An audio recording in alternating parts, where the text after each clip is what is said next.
El sepulcro sin nombre Toledo dormía bajo una bruma espesa que descendía por las callejuelas empedradas como una lengua antigua recitando secretos olvidados.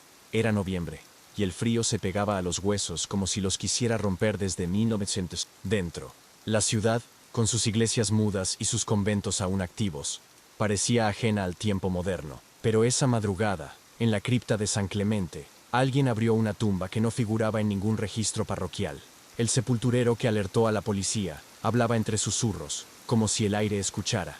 La piedra estaba desplazada, como si alguien hubiese salido desde dentro. Lo insólito no era solo la losa removida, sino lo que había dentro. Un esqueleto vestido con sotana negra, intacta, pese a los siglos. A su lado, un códice en pergamino de caligrafía mozárabe, y un objeto aún más perturbador. Una esfera de cristal con líquido ambarino, en cuyo interior flotaba un diente humano. La inspectora Teresa Montalbán, recién trasladada desde Zaragoza, fue asignada al caso. Experta en arqueología criminal, llevaba años investigando desapariciones vinculadas a sociedades religiosas. Al llegar a la escena, supo que aquel descubrimiento no era una exhumación cualquiera. El códice contenía símbolos alquímicos y fórmulas ocultas, pero lo más desconcertante era su última página, un mapa de la ciudad con una frase escrita en latín: Non dormient ossa sine voce. Los huesos no duermen sin voz. El forense reveló otro detalle inquietante. El cráneo del esqueleto había sido perforado con extrema precisión, como si le hubieran extraído parte del lóbulo frontal, y no había signos de putrefacción. Algo en aquel cuerpo había resistido siglos, desafiando la lógica biológica. La inspectora pidió trasladarlo al Instituto de Medicina Legal, pero al llegar, el cuerpo había desaparecido. En su lugar, solo quedaba un anillo sellado con el emblema de una serpiente devorándose a sí misma, el Ouroboros.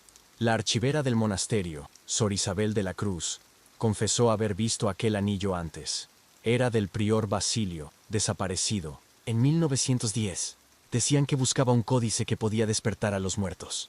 Teresa pensó que era una metáfora monástica, pero entonces llegaron los resultados del análisis del diente hallado en la esfera. Correspondía a un varón desaparecido en 2002. El ADN coincidía con un joven seminarista que había sido dado por muerto tras caer por un acantilado en Málaga. Esa misma noche, un incendio consumió parte del archivo diocesano. Solo se salvó un documento.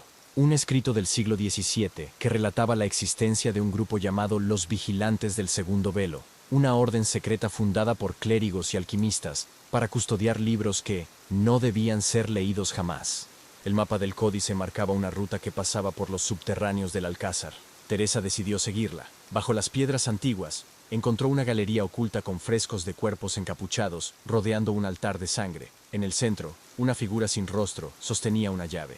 Teresa fotografió todo antes de continuar. En la siguiente cámara, una inscripción tallada en árabe advertía: quien abra esta puerta traerá el eco del primer juicio. La inspectora, con el corazón latiendo como un tambor de guerra, siguió adelante. Una vez en la superficie, recibió una llamada sin identificación.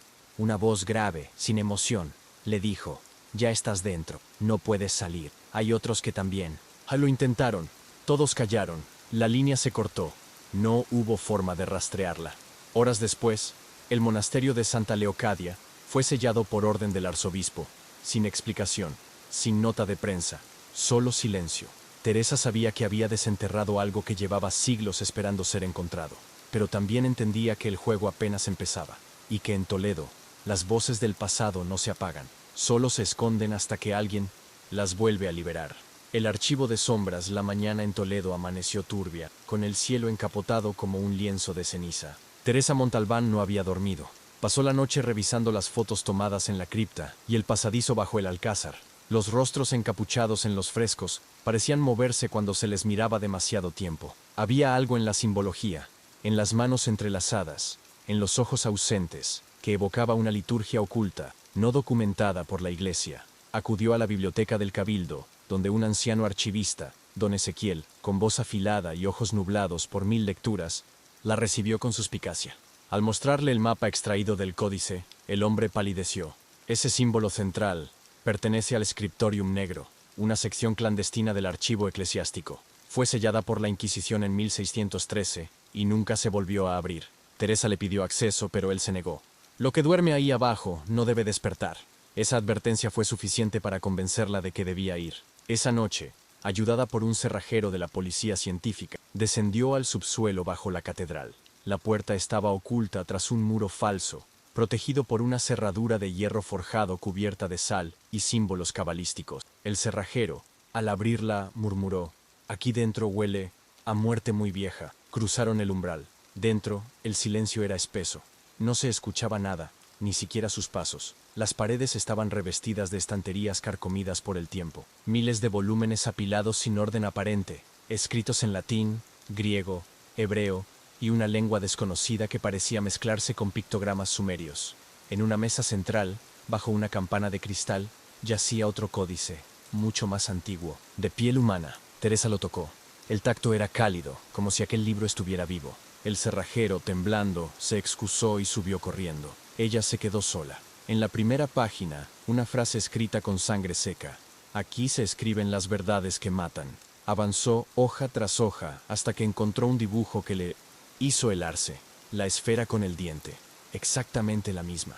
Y una anotación al margen: voz encapsulada, fragmento de confesión irreversible. Encendió la grabadora. Quería documentarlo todo, pero, al hacerlo, una vibración leve recorrió la estancia. Los estantes crujieron. Algunos libros se abrieron solos, como si algo invisible los hojease.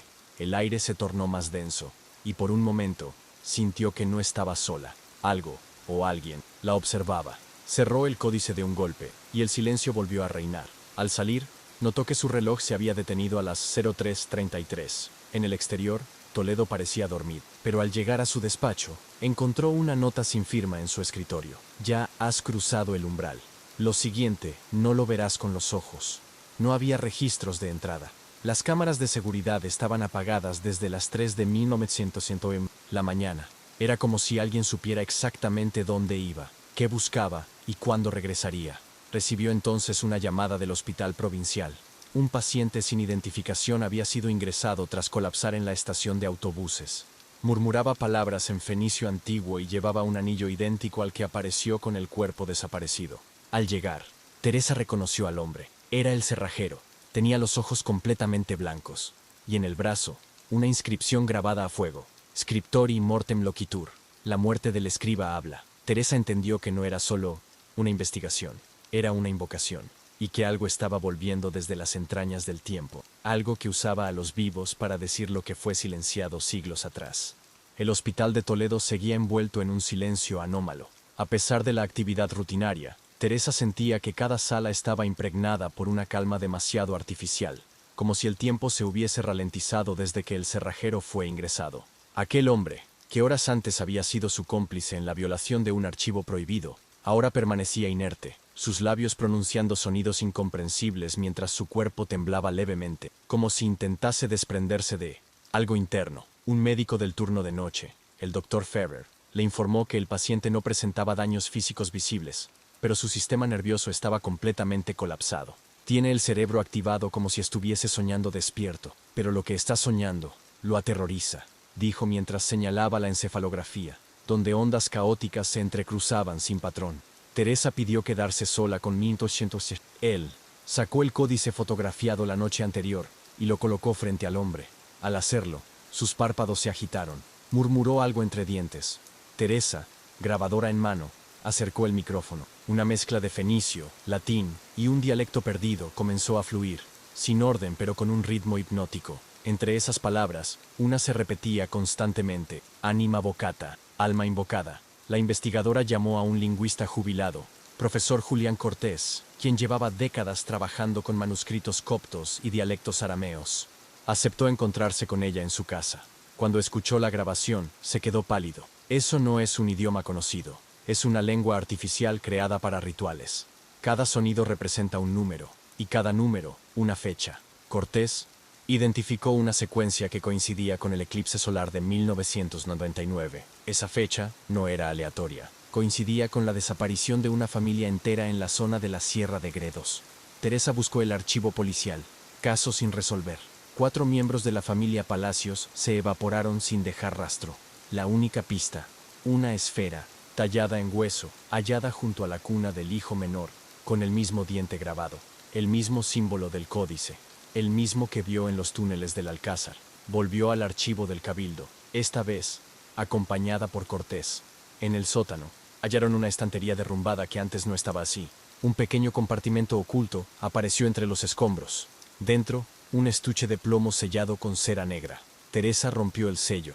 En su interior, 3 pequeños cilindros de cristal contenían fragmentos de papiros ilegibles a simple vista. Usando una lámpara de espectro ultravioleta, las letras comenzaron a emerger. Eran confesiones de monjes del siglo XVI que participaron en ceremonias nocturnas para encerrar voces dentro de cuerpos que luego eran arrojados al Tajo. Aseguraban que aquellas almas gritaban desde dentro durante años. Uno de los pergaminos mencionaba un lugar, el espejo ciego de los caídos. Cortés reconoció la leyenda. Se refería a una gruta en el valle del Tietar, maldita desde tiempos romanos. Mientras analizaban el contenido, un estruendo sacudió el sótano. Alguien había cerrado la puerta de acceso desde el exterior. Teresa gritó, pero nadie respondió. Las luces parpadearon. Uno de los cilindros se quebró. De él emergió un leve vapor dorado, que se disolvió en el aire. Cortés cayó al suelo, convulsionando brevemente, y luego se incorporó, confundido. He visto un faro, y un niño que no paraba de repetir, el reloj ha vuelto. Lograron salir cuando el generador de emergencia activó la puerta automática. En el exterior, ya caía la noche. Teresa miró el cilindro roto. Dentro ya no había papiro, solo cenizas. Y entonces lo comprendió. No solo estaban leyendo una historia antigua, la estaban desenterrando, y cada fragmento reactivado liberaba algo que llevaba siglos dormido. El valle del Tietar amanecía envuelto en una niebla espesa, como si el paisaje se resistiera a mostrar sus secretos. Teresa condujo durante casi 3 horas hasta una finca abandonada señalada por los documentos del códice. Según las confesiones del siglo XVI, allí se encontraba el espejo ciego, una formación geológica asociada a múltiples desapariciones, rituales y leyendas de ecos humanos. A su lado, Julián Cortés, aún visiblemente afectado, murmuraba fragmentos del dialecto que ya había comenzado a obsesionarle. Caminaron entre zarzas y ruinas de piedra, hasta dar con una grieta profunda, en la montaña, oculta tras una cortina de musgo y raíces. El acceso era estrecho, casi vertical. Una cuerda anudada a un viejo olivo parecía llevar siglos allí. Cortés se negó a bajar. Teresa, en cambio, descendió con la linterna entre los dientes. A medida que bajaba, notaba el cambio de temperatura, la humedad más densa, el aire más pesado, como si el lugar mismo respirara. Al llegar al fondo, sus pisadas resonaron en un espacio hueco y cóncavo. El suelo estaba cubierto de un limo rojizo. En la pared opuesta, un círculo tallado con precisión quirúrgica reflejaba su luz como si fuera un espejo de obsidiana. No era roca, era una aleación pulida, casi metálica. Al acercarse, su propia imagen comenzó a distorsionarse, multiplicarse, girar, hasta que en lugar de su rostro, vio el de un niño llorando en silencio, con la boca cosida. Retrocedió, jadeando, pero el reflejo persistía. Entonces, escuchó un sonido seco, como de uñas arañando desde dentro de la piedra. Durante segundos, eternos, ninguna lógica parecía tener sentido. De repente, algo en su oído derecho hizo clic, como si una voz hubiese entrado directamente en su cráneo. No eran palabras, era un lamento prolongado, una súplica antigua, arrastrada por siglos. Subió tambaleándose, cubriéndose el oído, mientras en su móvil aparecía una notificación que no recordaba haber activado, una grabación de audio. La reprodujo, era su voz, hablando en aquella lengua ritual, describiendo símbolos, nombres y una fecha, 17 de agosto. Pero lo más inquietante es que en la grabación, Teresa lloraba. Ella no recordaba haber pronunciado ni una palabra. Cortés, al escucharla, palideció aún más. El 17 de agosto es mañana, y es el aniversario de la desaparición de los niños, del caso Montjuïc. Teresa no conocía ese expediente. Cortés le explicó que en 1998, 5 menores desaparecieron en los jardines del castillo de Montjuïc, en Barcelona. Nunca se encontró rastro, solo un mural, grabado en mármol, con palabras en el mismo dialecto del códice. Una pista más. Otro eco. Decidieron pasar la noche en un hostal cercano, pero a las 3 de la madrugada, Teresa despertó empapada en 1900. Sudor. En el espejo del baño, escrito con vapor, alguien había trazado una frase: no miréis atrás. El tiempo no lo olvida. Revisaron las cámaras de seguridad del pasillo. Nadie había entrado en la habitación, pero en una toma se veían destellos intermitentes de luz frente a la puerta, como si alguien invisible hubiese cruzado. Al día siguiente, emprendieron el viaje a Barcelona. Durante el trayecto, Teresa revisó los documentos digitalizados del códice. Uno de los pergaminos mencionaba un conjunto de símbolos idénticos a los hallados en un submarino hundido frente a Cadaqués. En los años 80, la Marina nunca divulgó su contenido, pero existía una leyenda sobre el féretro sellado del Vigía del Tiempo, otro enigma vinculado. Todo apuntaba a una organización con siglos de existencia, que controlaba puntos estratégicos donde el tiempo se abría como herida. En la entrada de Barcelona, una llamada anónima interrumpió el silencio del coche. Voz masculina, ronca. El reloj ya no obedece. No miréis al niño. Él recuerda. Cortés paró el coche en seco. Teresa no entendía. Él sí. El espejo ciego no era solo una leyenda. Era una puerta. Y la habían abierto. Las gárgolas de Montjuic, el castillo de Montjuic, se alzaba sobre Barcelona como un centinela silencioso. El cielo estaba encapotado. Las nubes pesaban como mantas de plomo. Teresa y Cortés accedieron al recinto por una entrada trasera, usada habitualmente por el personal de mantenimiento. No necesitaban llamar la atención. Ya era bastante que cada paso allí resonara como si las piedras recordasen todo lo que había ocurrido. La escena que encontraron era desoladora. El jardín inferior, donde supuestamente desaparecieron los 5 niños en 1998, permanecía intacto, casi como si el tiempo lo hubiese congelado. Teresa se arrodilló junto al viejo estanque seco. En la piedra central, una figura labrada aparecía, reciente, un reloj de sol sin gnomon, rodeado por una serie de líneas grabadas en espiral. A su alrededor, 5 gárgolas agrietadas miraban hacia el centro, con expresión feroz. Cortés sacó una hoja impresa del códice. Una imagen deteriorada mostraba el mismo diseño, pero fechado en 1631. Aquel grabado era idéntico al jardín, actual. Teresa sintió que la piel se le erizaba. De alguna forma, alguien había replicado un patrón ritual desde hacía más de 3 siglos. No era casual. Aquello era una escena reconstruida con precisión de orfebre. Para repetir algo, ¿un sacrificio? Explorando los pasadizos subterráneos del castillo, encontraron una trampilla oxidada, sellada con plomo. Cortés la reconoció. Aquí abajo se hacían ejecuciones secretas durante la Guerra Civil. Forzaron la cerradura y bajaron con linternas. El aire era denso, cargado de humedad y algo más, metálico. Teresa tropezó con un alambre fino, tenso. Un sistema de alarma rudimentario. No estamos solos, susurró. Avanzaron entre paredes cubiertas de líquenes hasta una cámara circular. Allí, en el centro, colgaba un móvil de papel. 5 figuras humanas hechas con recortes de periódico. Cada uno llevaba un nombre. Teresa leyó en voz alta. Oriol, Blanca, Samuel, Héctor, Nayara, los niños desaparecidos. Pero algo aún más inquietante. En la parte trasera de cada figura había una inscripción en tinta azul. Duerme, que el tiempo no despierta. Cortés sacó su móvil y tomó fotos de todo. Pero la pantalla empezó a parpadear. Luego se apagó por completo. El suyo también. Campo electromagnético artificial, murmuró.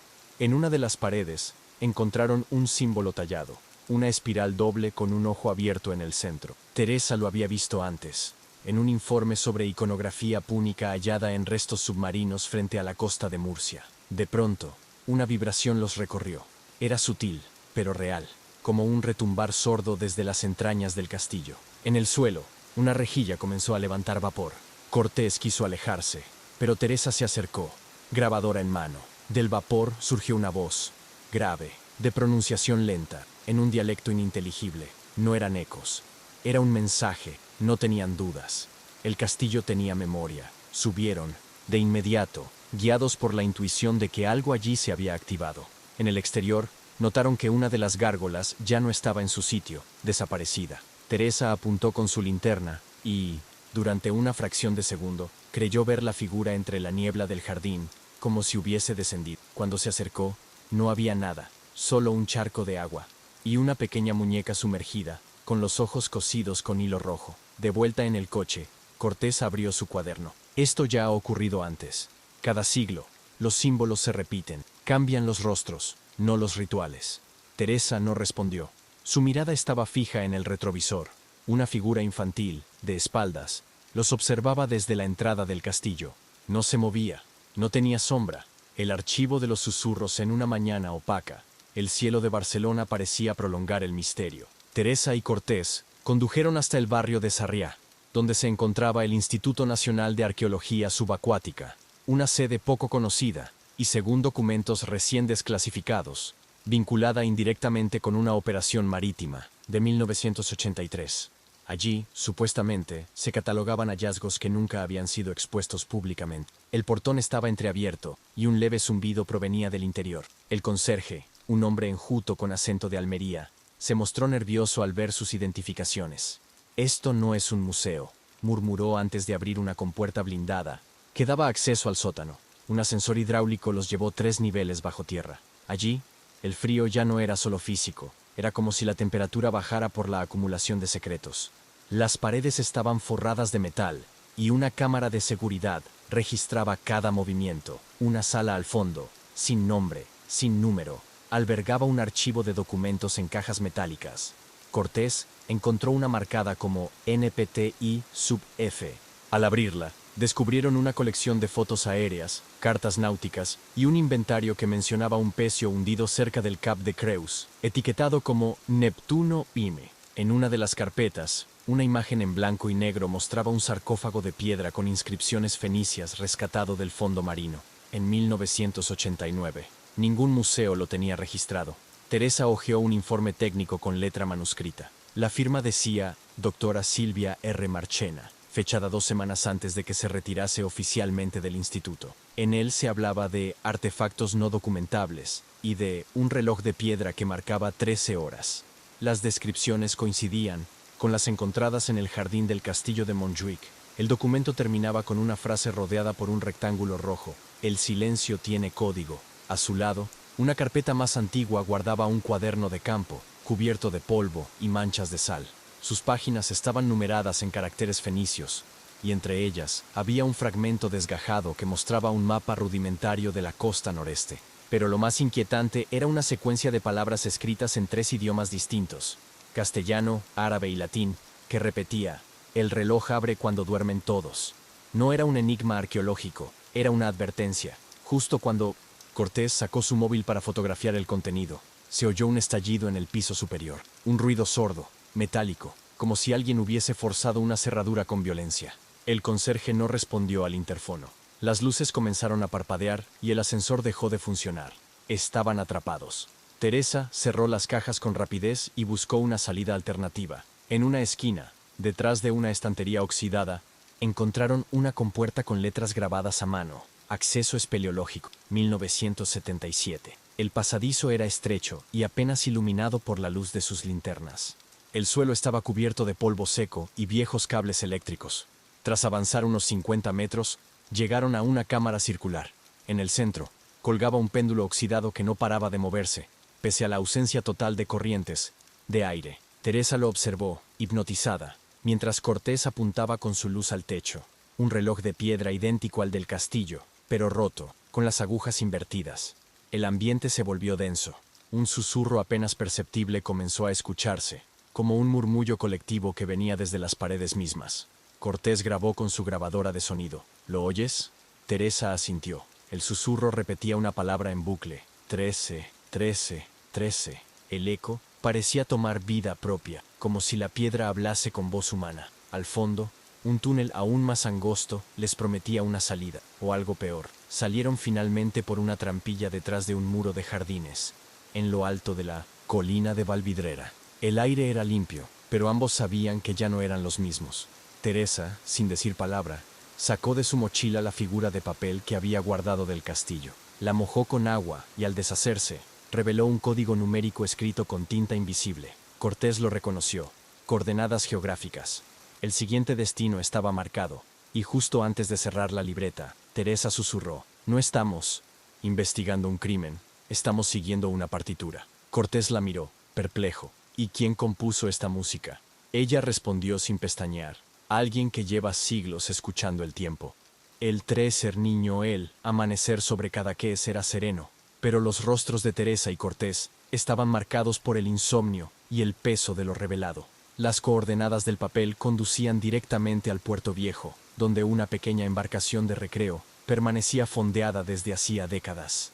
El dueño era un tal Jordi Pujol, no el político, sino un nombre que resonaba en los informes del caso Mireia Lladó, la mujer desaparecida en 1989 junto a su hijo. Oficialmente, el niño había muerto ahogado, pero el sistema no siempre cuenta toda la verdad. Un archivo judicial sellado en 1990 fue desclasificado gracias a la presión de Teresa sobre el ministerio. Lo que descubrieron dejó a ambos sin aliento. Una prueba de ADN había sido manipulada. El niño no había muerto. Fue entregado en adopción a una familia asociada al Círculo Naval de Oficiales de Cartagena. El apellido adoptivo, Martínez Pujol.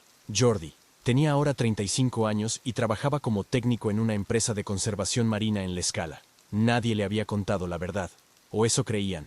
Cuando lo localizaron, estaba reparando una boya de señalización. Al ver las placas de los investigadores, su primera reacción fue de negación. No soy quien buscáis. Pero cuando Teresa le enseñó la foto de su madre con un reloj de piedra al fondo, su rostro se quebró. La llevó a su taller, donde bajo un tablón del suelo guardaba un cuaderno. Ella me decía que debía recordar los números, pero yo los soñaba, todas las noches. En el cuaderno, dibujos infantiles mostraban relojes deformes, túneles, oscuros y una inscripción que heló la sangre de Cortés. Los otros 12 no hablaron. Yo sí.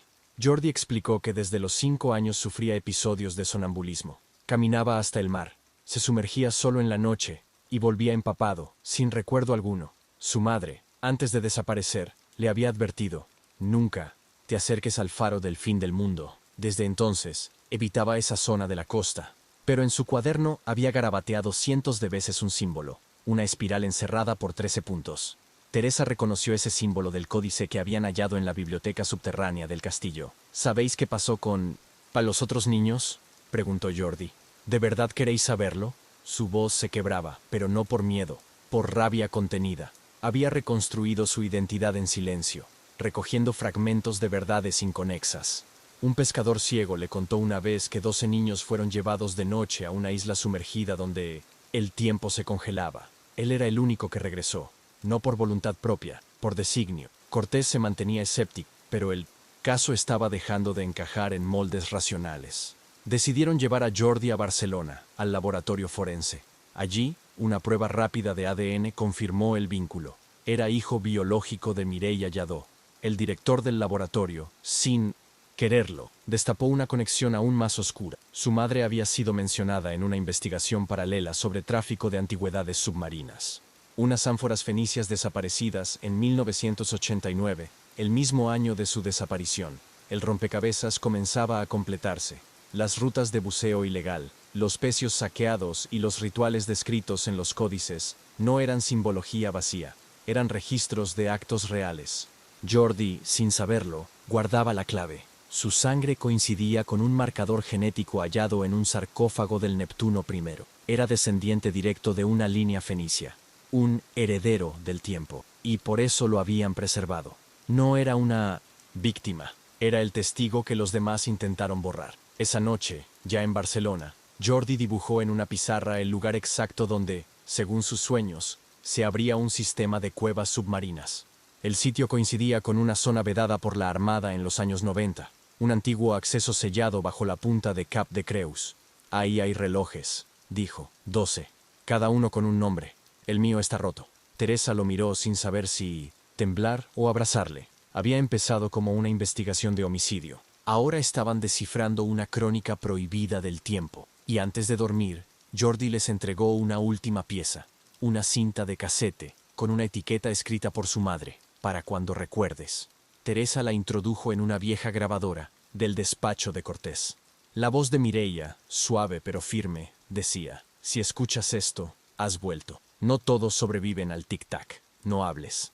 Escucha. El tiempo te dirá cuándo es hora de hablar. La cueva de los relojes. Las aguas del Cap de Creus se agitaban bajo un cielo plomizo, como si el mar supiera que alguien venía a romper un secreto muy antiguo. A bordo de una embarcación alquilada, Teresa, Cortés y Jordi avanzaban hacia la punta más oriental de la península. El lugar señalado por Jordi en la pizarra coincidía con una grieta submarina cartografiada por la Armada en 1992, pero jamás explorada oficialmente. Había algo en esas coordenadas que, durante décadas, los informes evitaron detallar. El equipo de buceo se preparó con tensión. Jordi insistía en que él debía bajar primero. Decía recordar el camino, como si su cuerpo supiera lo que su mente aún no entendía del todo. Teresa, experta en contener emociones, no pudo evitar el impulso de seguirle. El descenso fue lento, silencioso y apenas iluminado por los focos frontales. A unos 20 metros de profundidad, apareció una abertura natural, como la boca de una criatura petrificada. Era el acceso a la cueva. Dentro, el agua se volvía más densa, casi viscosa, y el silencio era absoluto, salvo por el zumbido de los respiradores. Al entrar en una cámara rocosa, vieron lo que parecía imposible. 12 estructuras circulares, idénticas en tamaño, elevadas sobre pedestales de coral petrificado. Cada una contenía un mecanismo interno de engranajes sumergidos. Relojes. Gigantescos relojes de piedra, con agujas detenidas a distintas horas. Jordi se acercó al tercero. Este era el mío. Sobre los relojes, símbolos tallados en escritura fenicia.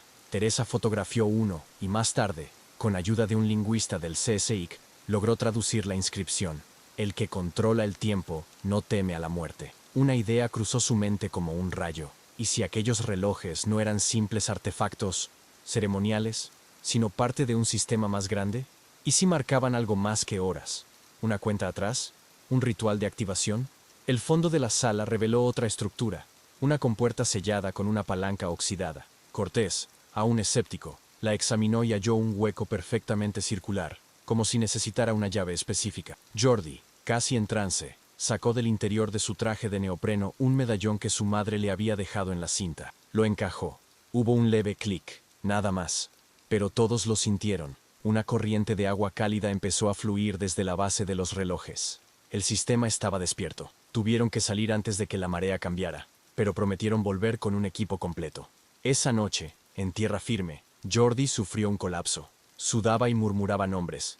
Neil, Clara, Diego, Saúl, nombres de los otros niños desaparecidos en 1989. En su delirio, relató cómo los hacían dormir en camas de piedra, cómo cada uno recibía un reloj, y cómo el sonido del mar les enseñaba a obedecer. Teresa grabó todo. Era aterrador. Pero también real. A la mañana siguiente, un email anónimo llegó al buzón de Cortés con un asunto escalofriante. Desactivadlos antes del equinoccio. Dentro, una foto aérea en blanco y negro mostraba el cabo en 1987, con marcas exactas de los relojes subterráneos. ¿Quién había enviado eso? ¿Alguien del círculo?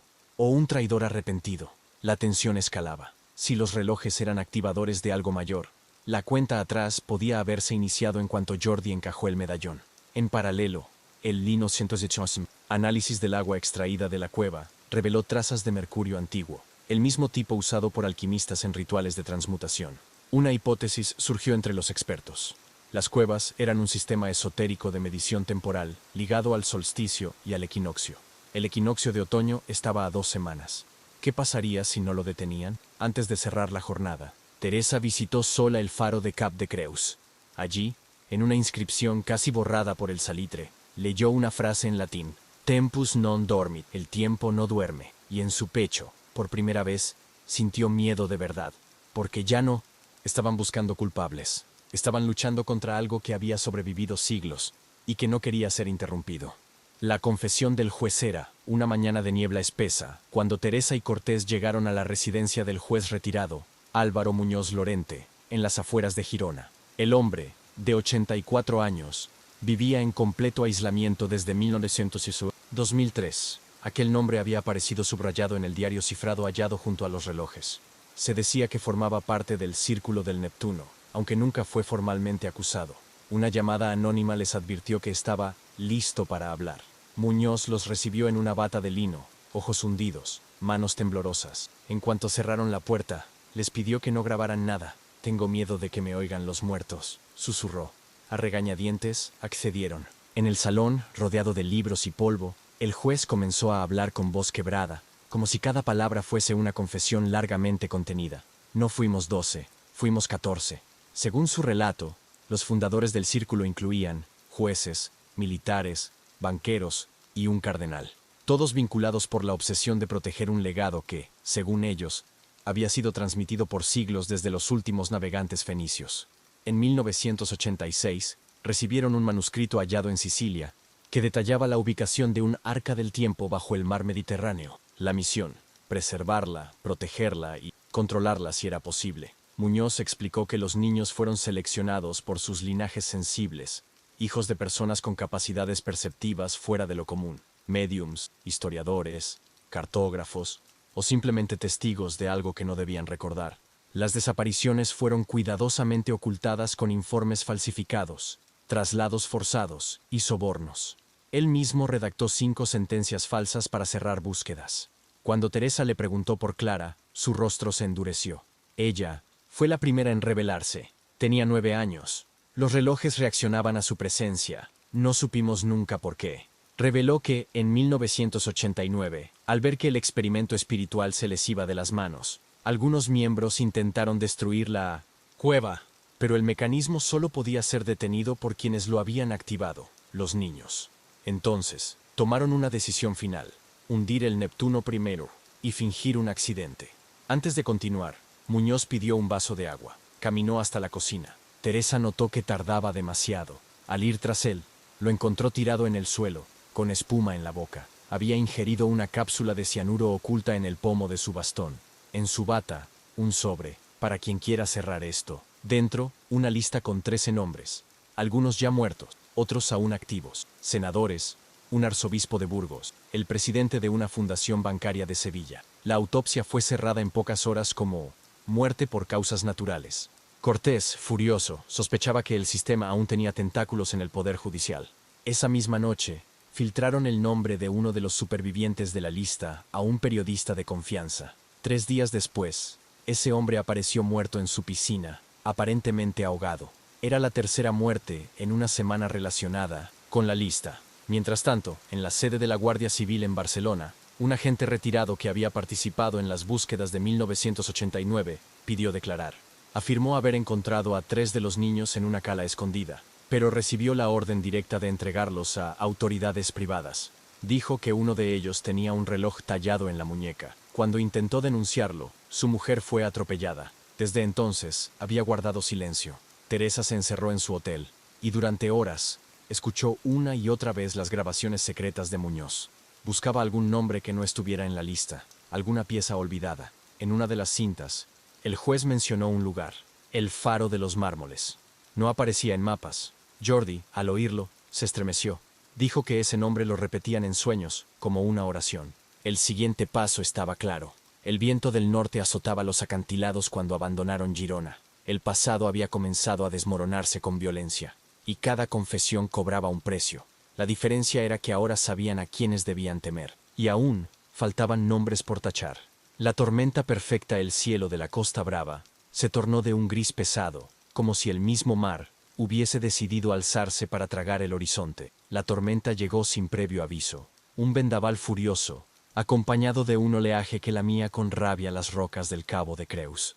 Clara y Mendoza observaron desde la entrada de la cueva cómo las olas parecían arrancar secretos del fondo del mar. Algo emergía entre los escombros y la espuma. La llamada de un pescador alertó a los agentes desplazados en la zona. Había restos de una embarcación antigua, cubiertos por algas y caracolas. Entre ellos, un fragmento de cerámica inscrito, con símbolos que coincidían con los del diario encontrado en código fenicio. El equipo de arqueología de la Guardia Civil fue activado, y se inició una operación de recuperación de pecios en plena tormenta. Las cámaras subacuáticas revelaron algo inaudito. Una galera fenicia prácticamente intacta, hundida a escasos metros de la cueva. En su interior, varias ánforas selladas, restos humanos momificados y una serie de figuras de oro en forma de relojes de sol.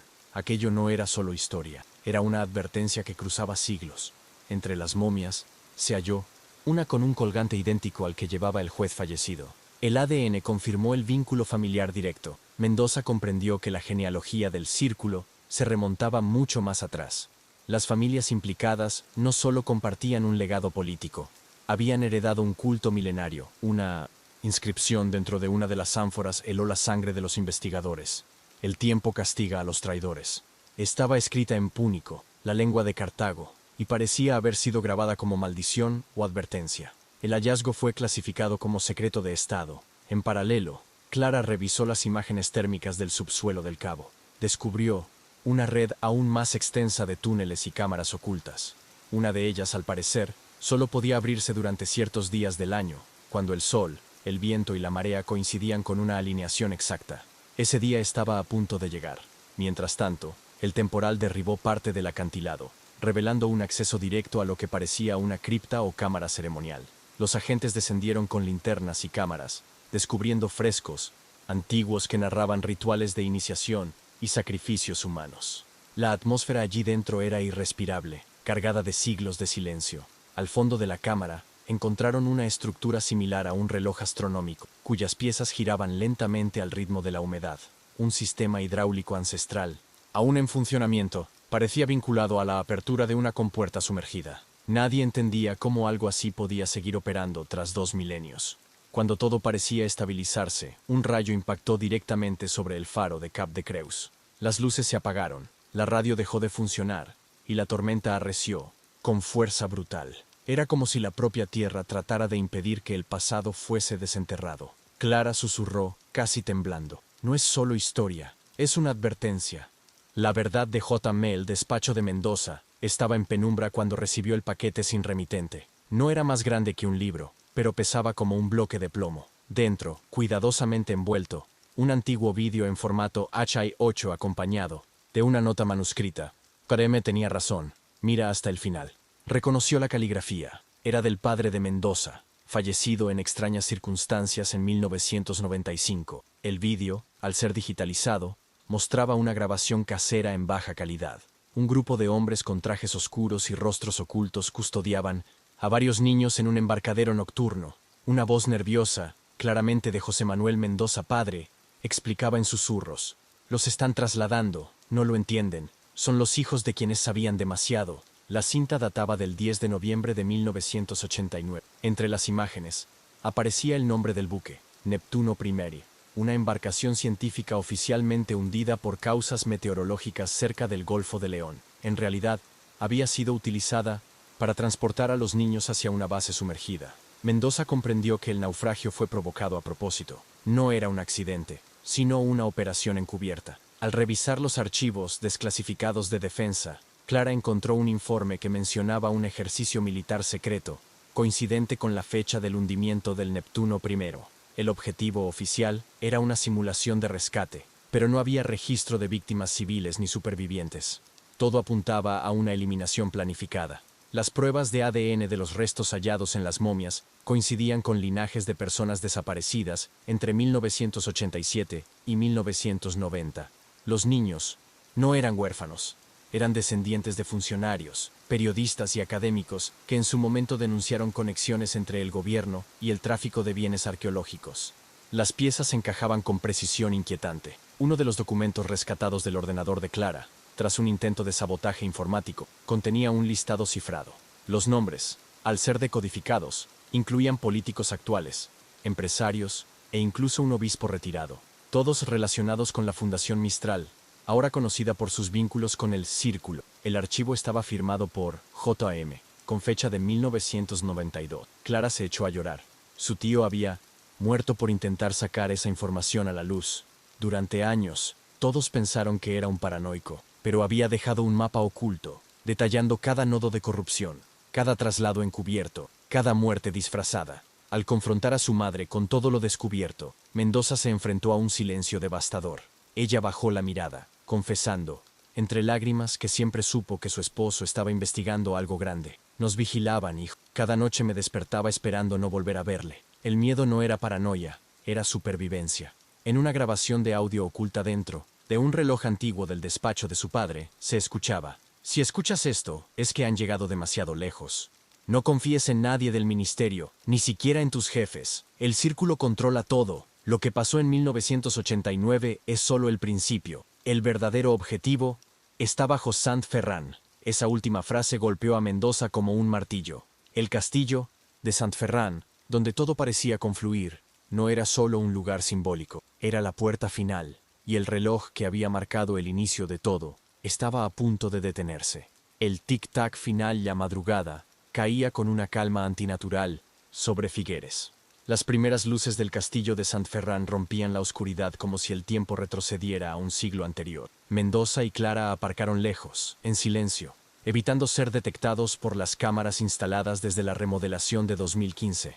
En sus mochilas llevaban grabadoras, linternas, mapas y una vieja llave oxidada encontrada en el doble fondo del reloj de J.M. La entrada secreta se encontraba detrás del altar de la antigua capilla militar. sellada durante años por una losa de mármol. Clara introdujo la llave en una ranura invisible bajo la cruz central.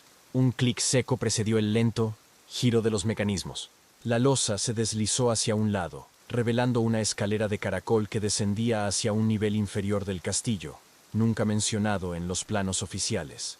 La humedad era densa. Las paredes estaban cubiertas de inscripciones grabadas a mano en fenicio, catalán arcaico y latín. Bajaron hasta una galería con relojes monumentales, 12 en total, dispuestos en círculo. Todos marcaban horas distintas, excepto uno, el número 13, el más grande, que seguía en marcha, haciendo eco con su tic-tac en la bóveda, de piedra. En el centro de la sala había un pedestal con una caja metálica.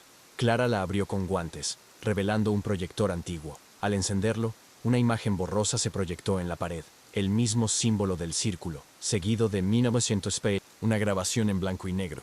En ella aparecían todos los adultos implicados en el caso del Neptuno Pimeo. Estaban celebrando lo que parecía un ritual. Uno de ellos llevaba en brazos a un niño. Jordi, Clara gritó. Era el rostro de su madre joven, junto a otros rostros conocidos, jueces, generales, ministros. Mendoza sujetó su brazo. Sabía lo que aquello significaba. La generación anterior había orquestado cada crimen para silenciar los secretos bajo Sant Ferran. La historia no era solo un encubrimiento, era una herencia. La tensión aumentó cuando un pitido agudo rompió el silencio. Uno de los relojes comenzó a vibrar, luego otro, y otro más. Las agujas giraban a velocidades imposibles. Clara sacó el diario fenicio que habían hallado en la cueva del Cabo Creus. En él, una profecía descifrada. Cuando los tres se latan al unísono, la puerta se abrirá, o el infierno ascenderá. Mendoza tomó una decisión drástica. Destruyó uno de los relojes con una palanca. El eco metálico fue brutal. Acto seguido, el suelo tembló. Las compuertas ocultas empezaron a cerrarse. Clara rompió otro mecanismo. Reloj tras reloj, fueron deteniendo los corazones de la máquina ancestral, impidiendo que se sincronizasen. Cuando solo quedaba el reloj número 13, una figura apareció entre las sombras. Clara, con un bebé en brazos. Mendoza se quedó paralizado. ¿Cómo podía estar Clara ahí si ella misma estaba a su lado? La mujer del bebé sonrió con frialdad. El tiempo es una mentira. Siempre ha sido una. Entonces desapareció, en la oscuridad, dejando tras de sí un eco imposible. El llanto del niño. Mendoza y Clara se miraron sin palabras. El reloj número 13 seguía marcando el tiempo, pero algo, o alguien, había logrado burlar todas las líneas cronológicas. Lo que estaba bajo Sant Ferran no era solo un secreto, era un ciclo que se repetía, una historia que aún no había terminado. El nacimiento del eco la noche avanzaba sin compasión, y la figura que había sostenido al bebé se desvaneció como si nunca hubiera estado allí. Pero el sonido de aquel llanto persistía en el eco del castillo, como un susurro atrapado entre siglos. Clara apretaba los puños, mientras Mendoza intentaba mantener la calma y discernir si aquello había sido una alucinación colectiva o un mensaje. Pero el frío en los huesos no mentía. Algo real se había manifestado. Decidieron salir del subsuelo por una ruta diferente. Mendoza conocía un pasadizo desde la época de su servicio militar en la zona. Mientras recorrían el túnel, Clara recordó de pronto un dibujo que había visto de niña en un libro prohibido de su madre. Un símbolo circular, con 13 puntos conectados por líneas discontinuas. Lo mismo que estaba grabado en la parte trasera del reloj número 13. No era decoración, era un mapa. Al llegar a la salida, el cielo de la madrugada les recibió con nubes densas que amenazaban tormenta. En la cima del castillo, a modo de faro, una silueta los observaba. No se movía, no decía nada. Clara sacó su móvil y apuntó. No había nadie en la pantalla, pero cuando bajaba el dispositivo, la figura seguía ahí. Era imposible. El low espectro parecía desafiar las leyes físicas, una interferencia del tiempo o de la memoria. En el hostal donde se refugiaron, revisaron todos los documentos que tenían. Mendoza, agotado, se quedó dormido encima de un plano. Clara, incapaz de descansar, volvió a leer el diario codificado. Descubrió una página pegada a otra con una fina capa de cera. Al separarlas, emergió un texto oculto en tinta rojiza. El niño número 13 no nace. Se despierta. Amaneció con el sonido de sirenas en la lejanía. En la televisión, la noticia de una explosión cerca del pantano de Darnius agitaba las redacciones locales.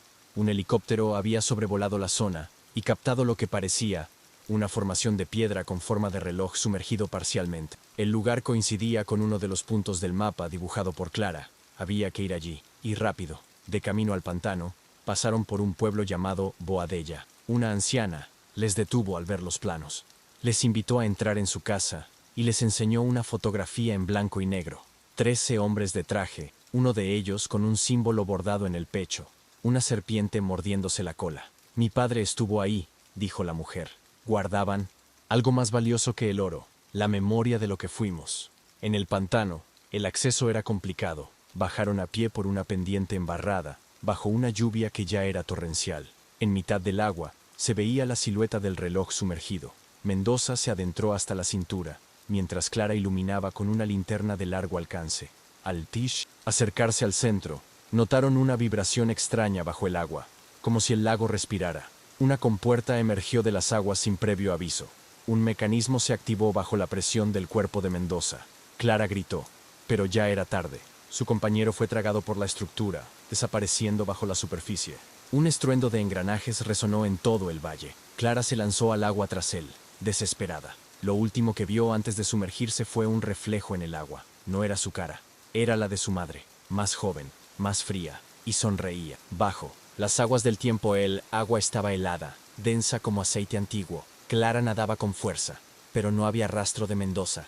Una corriente la empujaba hacia abajo, directa a un túnel subacuático que no debía estar allí. Sus pulmones ardían, pero algo en su interior le decía que tenía que seguir. En el momento justo antes de perder el aliento, una compuerta se abrió automáticamente y la succionó hacia una cámara de aire sellada. La sala era circular, revestida de piedra y metal, iluminada por una tenue luz que no tenía fuente aparente. En el centro, un pedestal con una esfera de cristal girando lentamente sobre sí misma. Clara se levantó con esfuerzo, empapada, y observó grabados en las paredes escenas antiguas de hombres lanzando objetos al mar, sacrificando relojes, marcando a niños con símbolos fenicios. Un gemido la hizo girarse. Mendoza yacía en el suelo, inconsciente pero vivo. Clara lo sacudió hasta que abrió los ojos, aturdido. ¿Dónde estamos?, murmuró. Ninguno tenía una respuesta clara, pero sabían que estaban dentro del mecanismo que había dormido durante siglos y que ahora había despertado. La esfera central comenzó a emitir un sonido de tic-tac. Era leve, casi hipnótico. En su superficie apareció la imagen de un rostro. Era Jordi Pujol, el hijo desaparecido de Mireia, pero no tenía aspecto de un niño. Era un hombre joven, con la mirada perdida, hablando en un idioma desconocido. Clara se acercó. Al tocar el cristal, la imagen se detuvo y una compuerta lateral se abrió silenciosamente. Tras atravesarla, accedieron a una galería con vitrina. Dentro, objetos de distintas épocas, juguetes, collares, pasaportes, fotografías rotas. Todo pertenecía a los niños desaparecidos. En una de las vitrinas, Clara reconoció una bufanda de cuadros que su madre le había tejido cuando era niña. Nunca supo por qué desapareció. Ahora entendía que nada se perdía. Todo era almacenado, archivado como prueba. El pasillo terminaba en una gran sala circular con 12 relojes gigantes, cada uno marcando una hora distinta. El reloj número 13 flotaba en el centro, girando sin detenerse. Clara se dio cuenta, no medían el tiempo como lo conocemos. Eran marcadores de vidas. Cada vuelta, una generación. Cada rotación completa, una desaparición. En ese instante, una voz resonó en las paredes. Era digital, pero cargada de emoción. Bienvenidos al Eco de Sangre. Este es el archivo de los elegidos. La rueda no se detiene. Debéis decidir, romper el ciclo o aceptarlo. Mendoza se tambaleó. ¿Qué? ¿Y ciclo?, preguntó. La respuesta fue una visión. Clara y él, de niños, dentro del faro de Cabo Creus, rodeados de hombres con túnica. Habían estado allí antes. Lo habían olvidado. El sistema mostraba grabaciones ocultas, una tras otra, imágenes de Clara niña siendo hipnotizada, manipulada, instruida para olvidar. El ritual del faro no era el primero, era una repetición.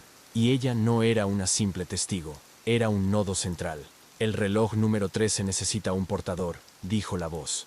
Y solo tú puedes elegir si el tiempo sigue girando o se detiene. Clara miró a Mendoza. Sabía que él no lo soportaría, pero también sabía que romper el ciclo tenía consecuencias. Tomó la esfera y la sostuvo entre sus manos. El tic-tac cesó. Los 12 relojes se detuvieron. Silencio absoluto. Y entonces, la estructura comenzó a temblar. El reloj número 13 se apagó. El agua comenzó a filtrarse por las paredes. Clara miró al techo, al símbolo grabado sobre ellos. una espiral incompleta, y comprendió que estaban dentro del corazón de la maquinaria que controlaba toda la historia de su familia. El eco silencioso, el agua, subía lentamente por las paredes de piedra, pero ni Clara ni Mendoza se movían. Algo los mantenía clavados en el centro de la sala, como si la esfera que Clara acababa de apagar aún ejerciera una fuerza invisible sobre ellos. Era como si el tiempo por primera vez hubiera dejado de correr. El tic-tac se había silenciado, pero en su lugar emergía un zumbido grave, casi como una respiración profunda que provenía del fondo del océano. La compuerta por la que habían entrado ya no existía. En su lugar, una plancha lisa de metal, oxidado. Clara comprendió que la estructura no pretendía dejarles salir, al menos no aún. Mendoza intentó comunicarse con el exterior con su radio, pero solo recibía una estática suave, casi melódica. No era ruido blanco, era una secuencia rítmica que Clara reconoció. Era la misma melodía que su madre le cantaba de niña, una nana sin letra. Una grieta en el techo dejó caer una línea de luz artificial. De pronto, una proyección holográfica se encendió sobre los relojes detenidos. Era un vídeo antiguo, con bordes quemados, sin audio. Se veía a un grupo de niños siendo colocados en camillas metálicas, rodeados de médicos y personas con tintos y trajes oscuros. Clara se vio a sí misma en una de las camillas. A su lado, un niño de ojos azules lloraba. Era Jordi. Las imágenes mostraban un procedimiento médico, inyecciones, escáneres cerebrales, una especie de corona conectada a una máquina llena de luces. Luego, la oscuridad. Las imágenes se repetían en bucle. Clara cerró los ojos, y en su mente se activó un recuerdo olvidado. Un hombre le susurrando al oído: cuando todo se detenga, tú recordarás. El agua ya les llegaba a la cintura. Mendoza golpeó una de las vitrinas con furia, rompiendo el cristal. Dentro, encontró un disco metálico del tamaño de una mano. En su centro, el símbolo del reloj número 13. Clara lo cogió. Al tocarlo, una nueva compuerta se abrió al fondo de la sala, revelando un túnel angosto lleno de vapor. No tenían opción. Entraron. El túnel parecía interminable. Estaba cubierto de inscripciones en alfabeto fenicio, griego antiguo, hebreo y símbolos modernos entrelazados. Cada paso que daban parecía resonar en sus pechos, como si el eco del lugar se mezclara con los latidos de sus corazones. Al final del pasillo, encontraron una cámara sellada con una rueda giratoria. Mendoza colocó el disco en el centro. La rueda giró sola, y la puerta se abrió. La cámara era un archivo viviente. Decenas de cápsulas transparentes flotaban en líquido oscuro. Dentro, cuerpos de niños. Algunos eran claramente antiguos, momificados. Otros, recientes. Clara sintió un nudo en el estómago. No todos los desaparecidos habían muerto. Algunos habían sido preservados para algo. Una luz se encendió sobre una cápsula. Dentro, un niño idéntico a Jordi, dormido, respirando. ¿Es él?, preguntó Mendoza en voz baja. Clara negó lentamente. Es otro. Un panel al lado de la cápsula mostraba su nombre. Niño 13. Esto no es un centro de tortura. Es un banco genético, dijo ella, espantada. Están creando versiones, réplicas, de los niños que fueron marcados por el reloj. La idea le heló la sangre. Todo el proyecto, toda la red de rituales, había sido una tapadera para desarrollar una línea de seres humanos moldeados para que, antes de que pudieran debatir más, una figura emergió del vapor en la puerta. No era humana del todo. Una silueta encorvada, vestida con túnicas metálicas, con un rostro cubierto por una máscara de bronce. Sois los últimos testigos. No podéis salir, no sin convertirnos también en parte del reloj. Su voz sonaba como vidrio astillado. Clara retrocedió, pero la figura no los atacó. Solo alzó una mano, y todos los relojes comenzaron a girar de nuevo. La estructura empezó a temblar. Las cápsulas se iluminaban una por una. El niño 13 abrió los ojos, y en su iris se reflejaba la esfera que Clara había sostenido. No había escapatoria, solo decisiones. Y el reloj, de nuevo, marcaba el tiempo. Las réplicas, el niño 13 les observaba desde el interior de la cápsula, inmóvil, con los ojos muy abiertos y brillantes como si guardaran una galaxia en miniatura. Clara no podía dejar de mirarle. Era idéntico a Jordi, no solo en lo físico, sino también en la expresión. Esa mezcla de curiosidad y tristeza que tan bien recordaba. Pero algo en él no encajaba. Era demasiado perfecto, demasiado calculado. Mendoza se acercó a la consola, al lado del tanque. Tecleó unas órdenes básicas, y en la pantalla apareció una línea de comandos. Activar protocolo de memoria. Sí, no. Dudó. ¿Y si tiene recuerdos? ¿Y si le han implantado algo que no puede controlar? Preguntó a Clara. Ella se mordió el labio inferior. No respondía. Su mente estaba atrapada entre la compasión y el horror.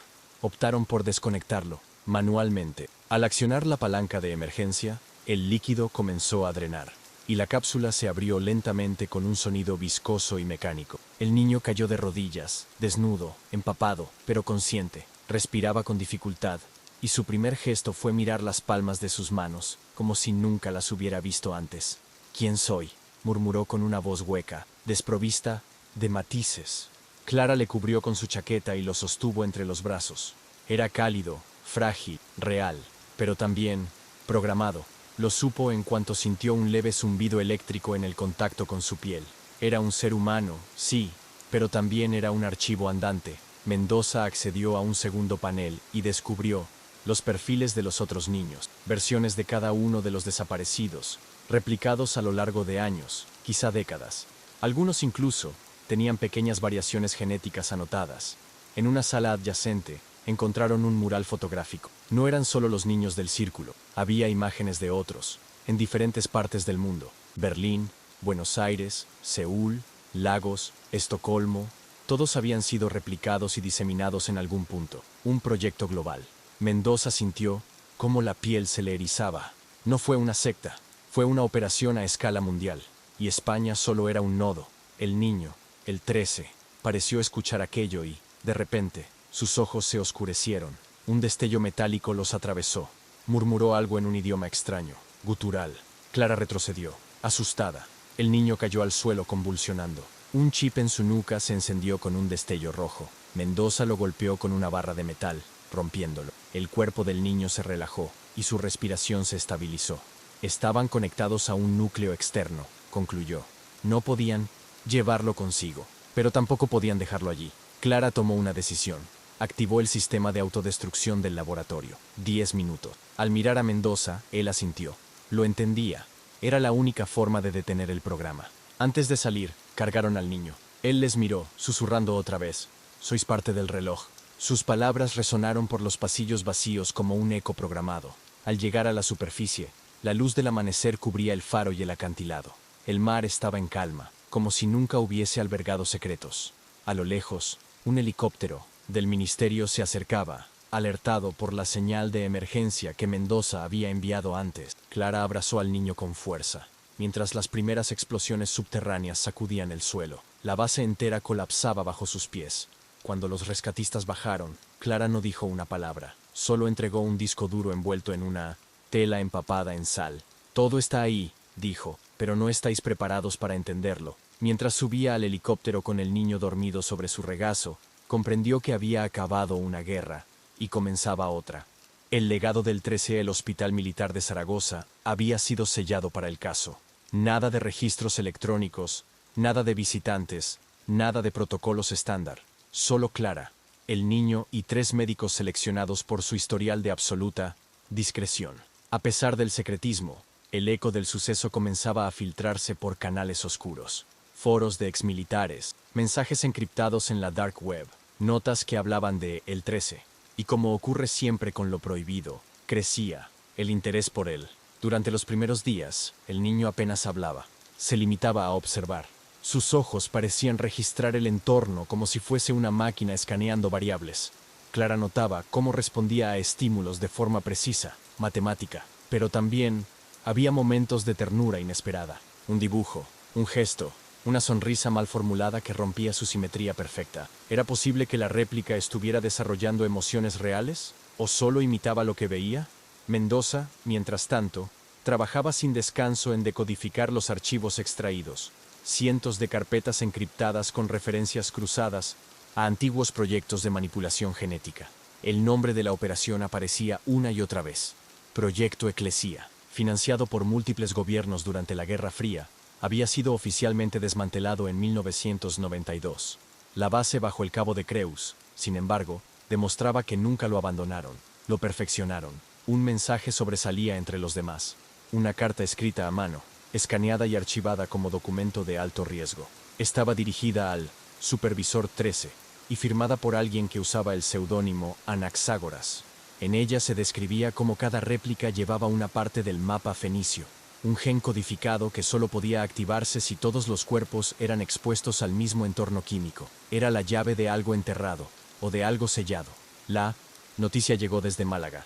Un hombre había sido encontrado muerto en una iglesia abandonada, con la palabra reinicia grabada en la lengua. Junto a él, una caja de plomo que contenía lo que parecía ser una réplica fallida. Un niño sin rasgos definidos, como una estatua de cera sin terminar. Mendoza lo entendió enseguida. Alguien más estaba intentando reconstruir el sistema. La destrucción del laboratorio no había sido suficiente. Había otras cápsulas, otras copias. El niño 13 comenzó a hablar la noche siguiente. Lo hizo en un susurro, mientras Clara le leía un cuento sobre sirenas. No me construyeron para durar. Me construyeron para avisar. Ella le miró con incredulidad. ¿Avisar de qué? Él respondió sin cambiar el tono. Del despertar del reloj. Cuando el último niño se mire al espejo, el tiempo se romperá. Clara sintió una punzada en el estómago. ¿Era una metáfora? ¿O hablaba en serio? Mendoza comparó la secuencia genética del niño con los restos hallados en el pecio fenicio. Coincidía en un 87%. Era imposible, o lo habría sido hace 10 años. Lo que habían hecho era retroingeniería genética a partir de ADN antiguo, milenario. No estaban replicando niños perdidos. Estaban recreando un linaje extinto, una civilización olvidada, cuya memoria genética dormía en las profundidades del Mediterráneo. A partir de ese momento, el caso se volvió incontrolable. La Interpol exigía acceso al niño. Un comité secreto del Vaticano envió una petición diplomática urgente. China ofreció colaboración científica a cambio del ADN. Y mientras los poderes discutían en despachos ocultos, Clara preparaba una salida. Sabía que no podía protegerlo en un hospital. El niño debía desaparecer, como antes.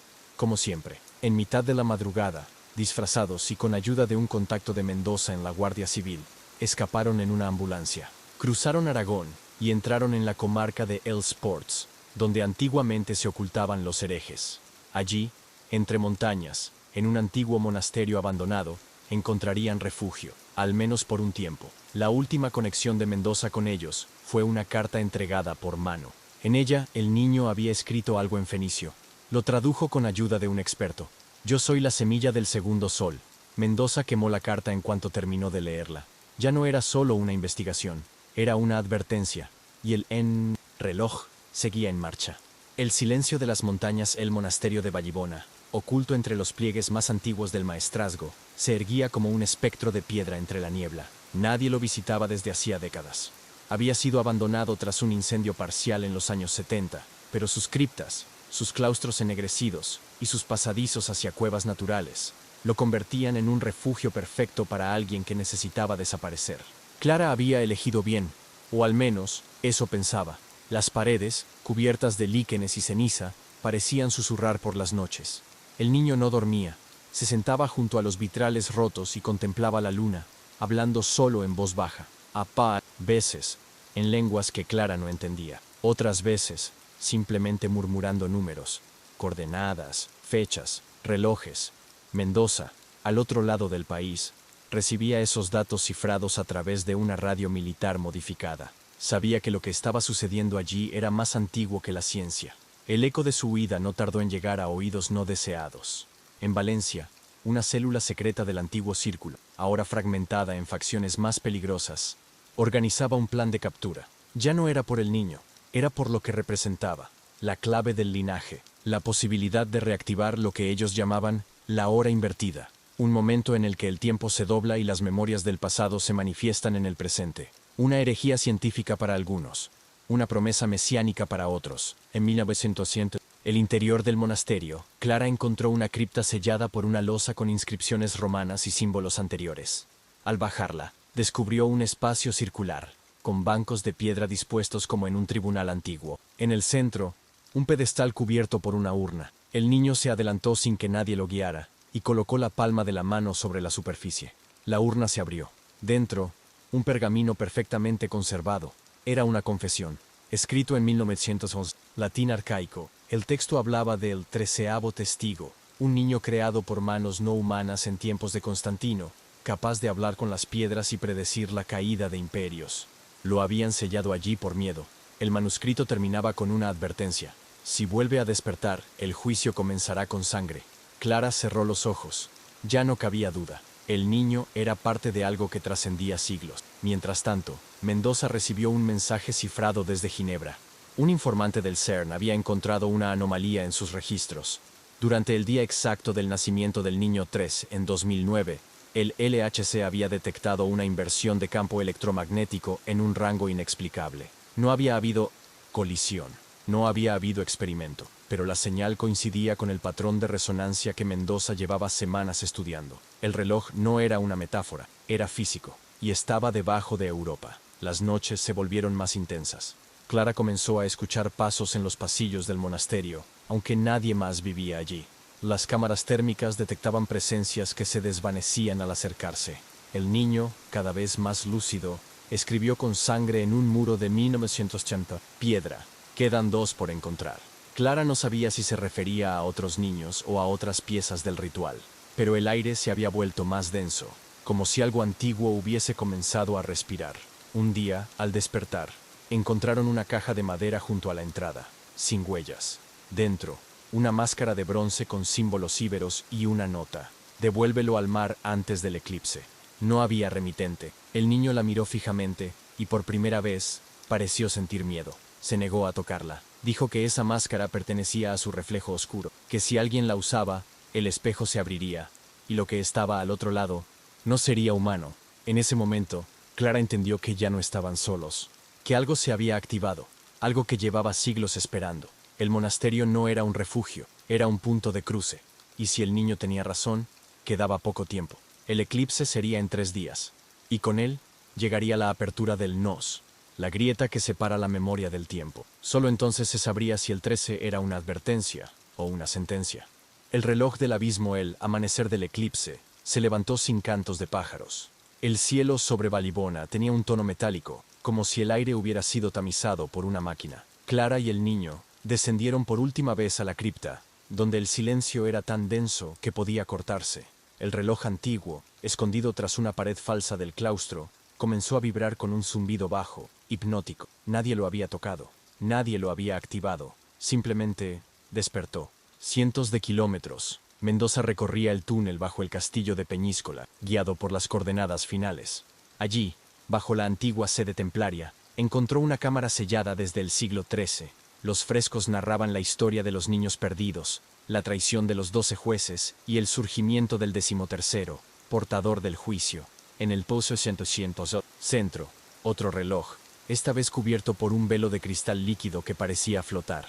Cuando ambos marquen la misma hora, dijo una inscripción, el velo caerá. En el monasterio, el niño comenzó a hablar en un idioma ya extinto. No era fenicio, ni latín, era más antiguo, más puro. Las palabras parecían doblar el espacio. Clara lo grabó todo, pero su teléfono explotó en sus manos en cuanto la última sílaba fue pronunciada. La máscara de bronce, colocada sobre el altar como indicaba la nota, empezó a derretirse. De ella brotó una luz negra, imposible, que no proyectaba sombra sino vacío. El eclipse comenzó. La luz solar fue devorada por una marea de oscuridad líquida. Durante 7 minutos y 33 segundos, el mundo se volvió silencioso. En ese intervalo, los relojes de Vallibona y Peñíscola marcaron las 13:13 exactas. En Madrid, Valencia, Sevilla y Bilbao, sensores sismográficos detectaron una vibración común. La tierra latía. Era como si España entera respirase al unísono, o se preparara para gritar.